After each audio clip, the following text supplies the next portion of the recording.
Hi, and welcome back to The Verdict for a special episode live from the Dunn Center. This week, we're going to be talking about sports, so stay tuned after this.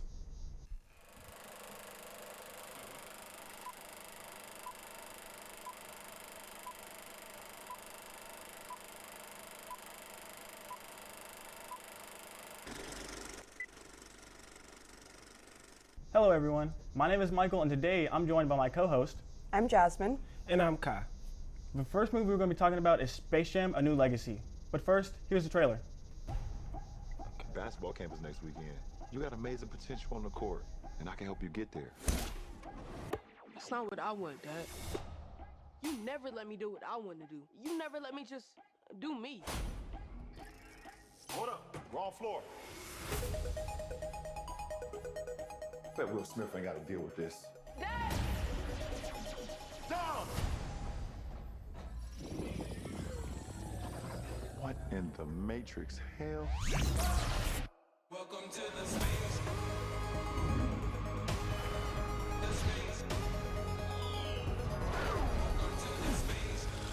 Welcome, King James. I am the king of this domain.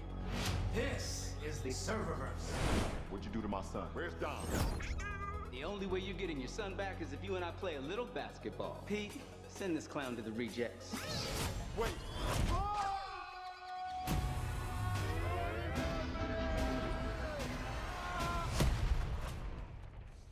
What is this?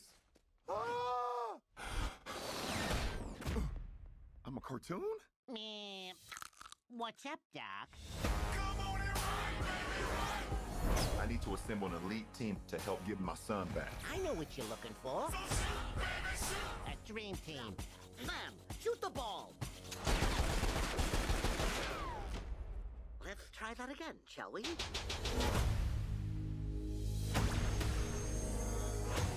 King James. Welcome to the Space Jam.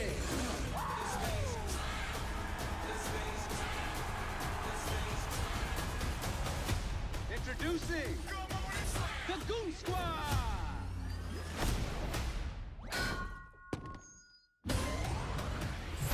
You gotta win this game. Let's end this. Got you, LeBron. And get our son back.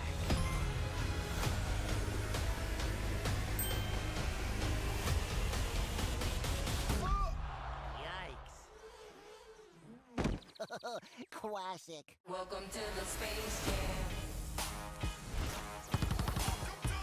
I'm going old school on his butt.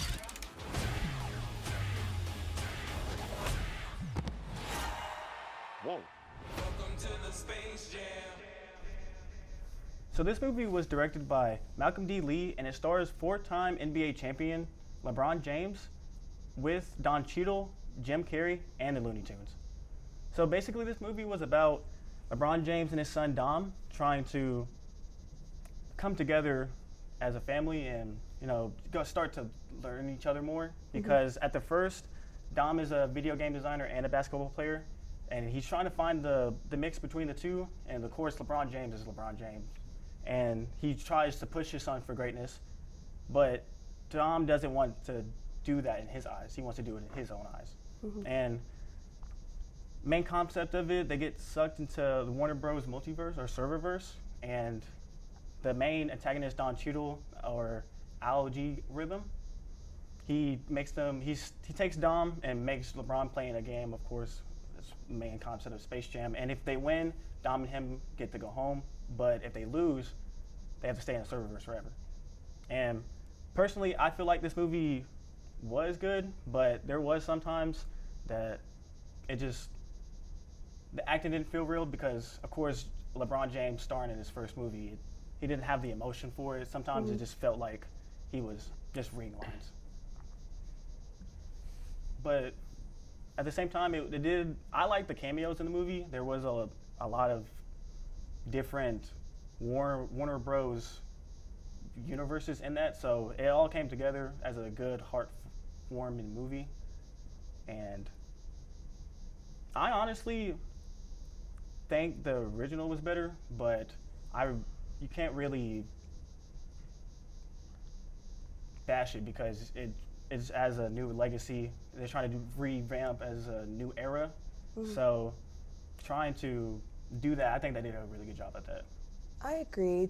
Trying to do a reboot or a sequel to a movie is really, really difficult, especially with a movie that is so well loved, like the original Space Jam with Michael Jordan, and trying to kind of honor that original movie, but do your own thing as well and forge a new path. It's very tricky to manage that, and I think they did a pretty good job with what they had. Yeah.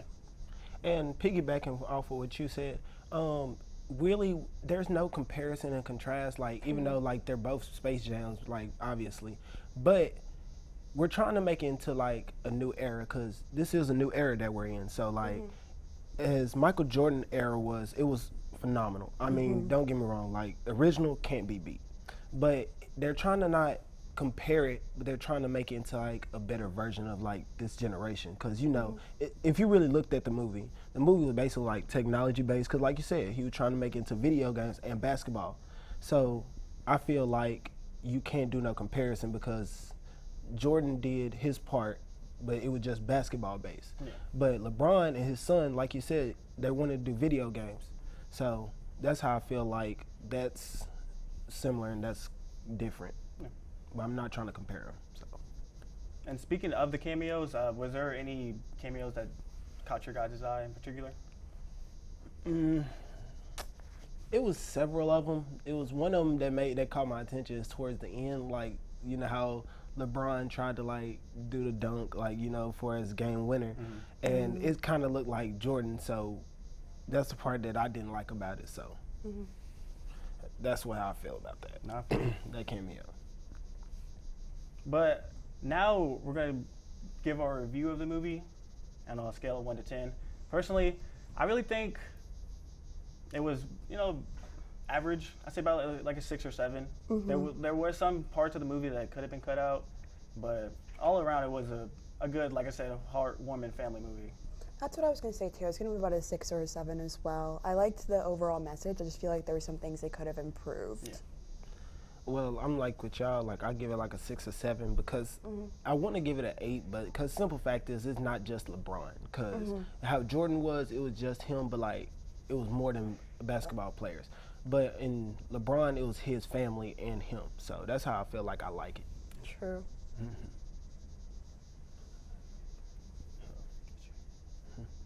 And now we're going to be talking about Coach Carter. On the streets of Richmond, they fought to get by. Struggled to get out.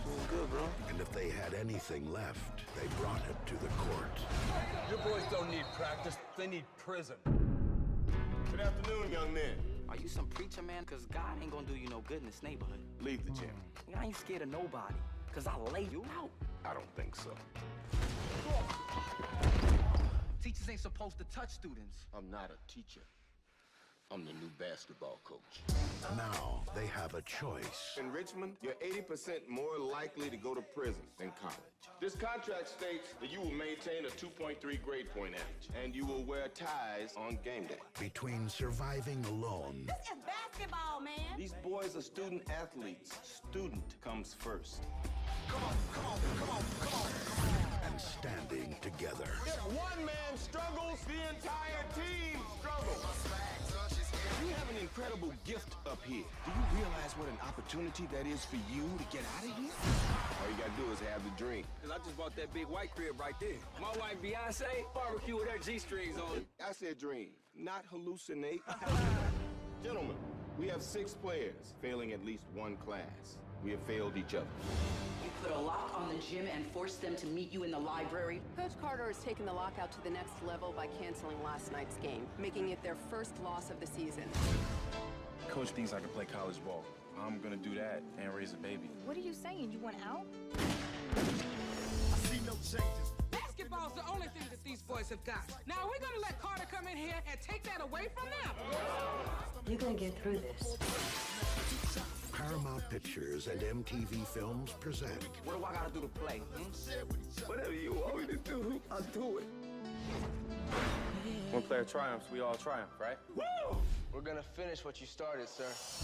Samuel L. Jackson, Rob Brown, Ashanti. I came to coach basketball players, and you became students. I came to teach boys, and you became men. This is our time. Coach Carter. For my movie, I'll be talking about Coach Carter. The movie is directed by Thomas Carter, and the stars are Samuel L. Jackson, Channing Tatum, and Ricky Gonzalez. And the movie is basically about Coach Carter, aka Samuel L. Jackson. He wanted to teach the basketball players all about discipline because the grades were dropping. I mean, they were thinking about kicking them off, like kicking everybody off the team. And Coach Carter didn't want that. He wanted basically them to improve the way they look and improve the grades, because everybody know grades are the main important things once you're in school in general. So how do y'all thoughts about that? I mean, I think they did a really good job of portraying that. There was one scene in the movie where he said, student athlete and student comes first. And I really stuck with me. I thought it was very powerful that he's trying to show them that if they put their minds to something, that they can definitely achieve in life. 100%. I love that message as well, and I feel like it's so important because even if being an athlete is what you want to do as a career, sometimes life just gets in the way. I mean, injuries happen, that's the reality, and you want to have a backup plan, have something just in case. Absolutely. But do you think that stories can hold from 20 years from now? Oh, yes. I mean, think about it. Like high schools, some of the high schools that we basically come from, like they all about grades and they all about discipline, because if you don't get your grades or if you're not disciplined, you're automatically out. Because me personally, I was in basketball, so like we took these discipline and these morals seriously. So I feel like it does. Yeah, I feel like Samuel Jackson definitely does his role of showing that he actually cares for these kids. Yes. 100%. Because some of the stuff that he did, I mean, it was tough love. Because if you realize, like, he was preparing them for the real world. Because in all honesty, the real world do not care about nothing about that. They only care about discipline and care about your grades and your standards. So it doesn't matter how well you play or how good you play, because as you've seen on the clip or as you've seen in the movies, like he literally locked the gym off. Like he said no practice, no nothing until the grades are there, like until y'all reach y'all standards. And from the last season from that, they only had 4 wins and like 17 losses. To them being undefeated, he actually shows like he actually cares for him, because it's not all about winning. It's about improvement, character development. Exactly, bettering yourself. That was a big theme, and I think that was very important, because it doesn't just apply to sports or necessarily a career, just in a general sense. Trying to achieve as high as you can is very important. Speaking of that, is there a specific character that you thought had the most development in the movie? I think in all honesty, I think Ricky Gonzalez, he had a big improvement, because if you've seen in the movie, he was like, he didn't care about that. He didn't care about grades, like until Coach Carter put his foot down and made sure that he had his grades or had his standards, because he wanted him to be better than what everybody else wanted them to be. Yeah, personally, Timu Cruz was my favorite character in the movie. Like just watching him become the person that he was, and like how the life path that he was going through, you can definitely see that change, that switch. But I feel like they did a really good job on that. Yeah, he did an excellent job. I mean, Samuel Jackson, like the way he just came in there and just like determined, and he had a goal before he even decided being a coach down there as Richmond, California. Like that's like the main thing that he wanted for his team and wanted for his high school. So especially because he went to that high school too. Richmond, at 72, so you know he had the expectations that he knows what he's doing. He knows what has to be done for them to improve. Yes, of course. But I feel like, and did y'all know that this is based on a true story? Yeah. Yeah. So like it's really shocking to me, because some stuff like that you have to keep into your mind about that. So. But that's all I have for the movie. What do y'all rate it as? You know, personally, like I said, I thought it was a really good movie. I give it a 9. Okay. I also really liked the movie. I was thinking like an 8 or a 9, especially because the way that it ended really had an impact on me. The fact that they lost the game in the end, which is really sad, but at the same time, that was intense. That's life. You're not always going to win, and it's not just about winning, it's about perseverance, and I think that's a more important message. But that's all I have that's all I have. So I hope that everybody enjoyed the movie, because I know I did. I always enjoy it. Highly recommend. But for the third movie, we are going to be talking about Remember the Titans. So let's roll the clip. You smiling. Why are you smiling? Football's fun. You think football is fun? Yes, no. No? Certain, it was fun. Not anymore, though, is it? Is it? No, not by now. No, it's not fun anymore. Not even a little bit. Zero fun, sir. All right. Coach Boone's school board made the decision to put you on my staff. I did not hire you. Well, I came up here to coach it. I didn't ask to be assigned to your staff, so I guess we're both in a situation we don't want to be in. If the team will play like that, we'll lose every game. But I can guarantee you this, Coach. I come to win. We will be perfect in every aspect of the game. Get up, boy, get up, get up, get up. Still weak on the left side. We're not weak on the left side. It's not the problem. What is the problem? I don't need you up on my face all the time. I don't care if you like each other or not, but you will respect each other. I want you to tell me something about one of your teammates. I'm rooming with Blue, sir. He wears those leopard-spotted underwears, bikini style, sir. Okay, maybe somebody who's not your roommate. Each one of you will spend time every day with a different teammate. Does the term cruel and unusual punishment mean anything to you? If you lose a game, they'll fire you. One game, just like that. Brother, don't you know me and your mama went out on the town last night. What did you say? What happened to you? Man, I just gave your mama a piggyback ride and she weighs twice as much as I do. What's going on? We wanted to let you know we was going to warm up a little different tonight.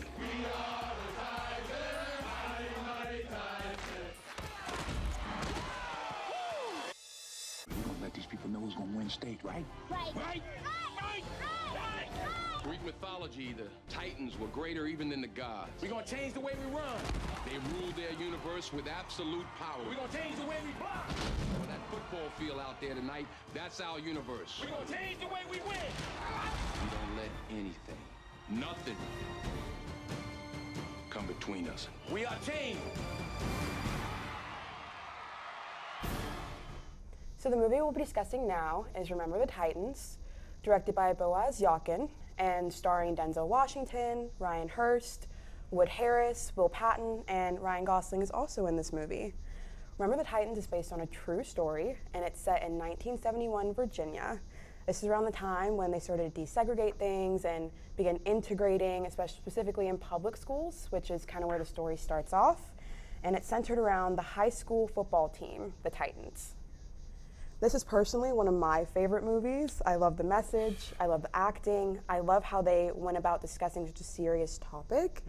And the fact that it's based on a true story, I think just is the icing on the cake. What did you guys think? You know, I think it was a really good movie. It was very emotional. Like, there were some scenes I was like, man, I'm about to shed a tear. No, honestly, very, very emotional, very touching. Well, and I also, just like Coach Carter, and it also has morals that's way strict. So like when Daniel Boone, he messed around and told his team, like, we're going to be one accord. Like, we're not going to be no blacks or whites. It's going to be together. 100%. Like that right there really showed me that there's some love in sports, and there's team spirit in there. So that's the part that I love about it. Definitely. I love it. It's my favorite show. Coach Boone did a great job of bringing everybody together and basically sending the message that, look, I know there's a lot of, negative things going on in terms of race and, people who are white and black kind of coming together, but this is a brotherhood, and if you're on this team, we're one. Like, nothing else outside of that matters. And as you really look at it, I like to piggyback off what you said. So and also, like, if you looked at the first part where, like, the first game, he kicks one of his, like, the captain kicks his friend, his best friend that he's close with, known forever. He kicks him off the team just to show how serious this sport is and how much he loves his team. So I feel like that right there was already like emotional, and that was already like I care about this team more than I care about my own friends. So like that means a lot.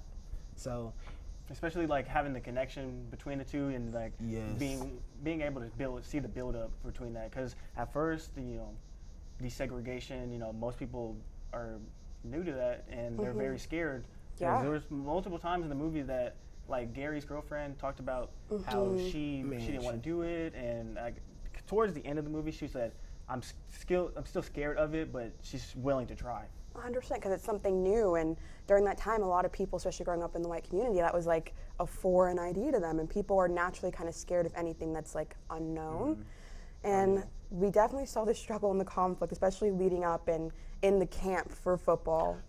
And there was so much going on with that, and we realized like the turning point was really when they took that run at dawn to the battlefield of Gettysburg, and he kind of gave them that speech and was like, look, this is it, like get everything together and we're gonna move forward. Absolutely. And I love that. Well, and I also love about the fact where like even when the coach wasn't even there, like during school, like they was still bonded together, like they still hung out, and they still showed team and sportsmanship. Like it's more about football, or it's more about being with our friends, and it's more about just being with the team and just getting along and getting to know them. Like if you've seen on one of the parts where they have like, it wasn't just whites in one room and then blacks in another. Like they literally had to get to know someone, and if they don't, then they were going to do like more practicing and going through everything. It's like 100%, I agree, and especially that battlefield of Gettysburg speech. Yes. Very touching, because it wasn't just about football, or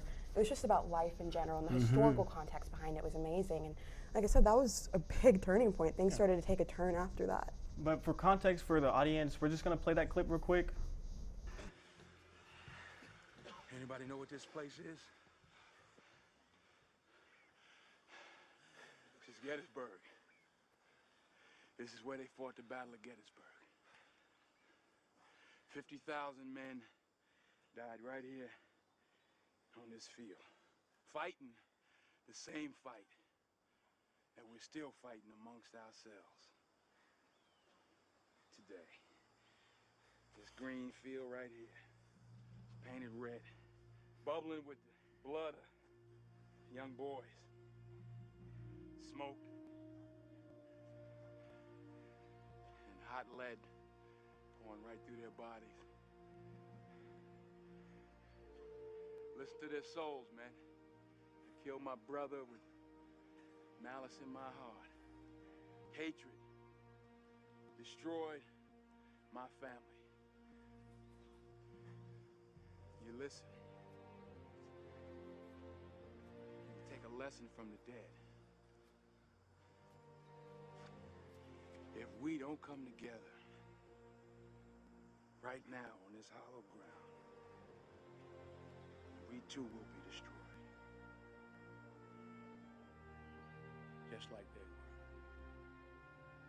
I don't care if you like each other or not, but you will respect each other. And maybe, I don't know, maybe we'll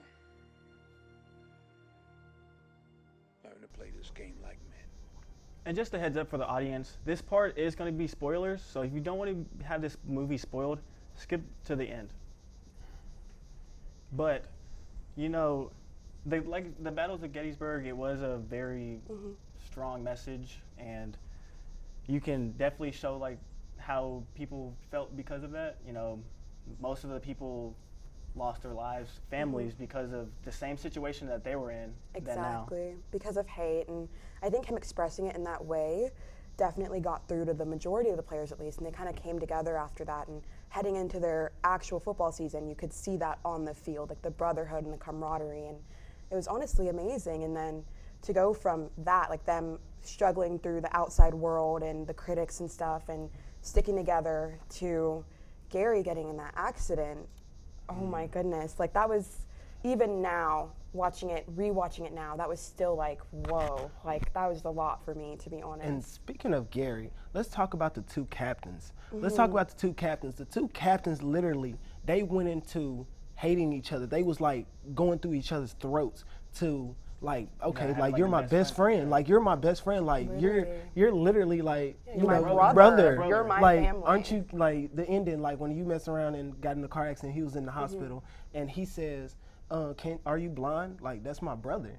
Like and he raised his hand with all his might and just to say that's my brother. That really touched my soul and that really like really made me emotional on that part. 100%. And then going towards the end, you know, after their season when they've won the season 13-0, which is amazing for them. It's amazing. And then showing how years later they've come back to the same town where they played football together in honor of Gary's funeral. And that was just, that was a lot for me. And then not to realize like when they all like when the finals happened, like they literally put their life on the line just for winning that championship for Gary. Like and that really made me emotional. Like and when he saw it and he just broke down crying like they won, and it was just like a heartfelt moment. Amazing moment. You can definitely see all the emotions. Yes, definitely, very emotional movie. And to have Louis Lastik, you know, who played for that team back then, who ended up playing football at Austin Peay, going to college. He never thought he'd go to college, and he ended up coming to our college. I just think that's an amazing full circle moment. And that's personally why it's one of my favorite movies. But on a scale of 1 to 10, how would you rate it? 10, for sure. 10 automatically. I say a 10 too. It's timeless, in my opinion. And then not to realize, like, going back to what you said, like, when Louis was here at Austin Peay, like, I could not get my mind around it. So that really shocked me. So. And that's all the time that we have today. So thank you for joining on this special edition of The Verdict. Don't forget to join us next week where we'll be talking about documentaries. But once again, my name is Michael. I'm Jasmine. And I'm Kai. Until next time.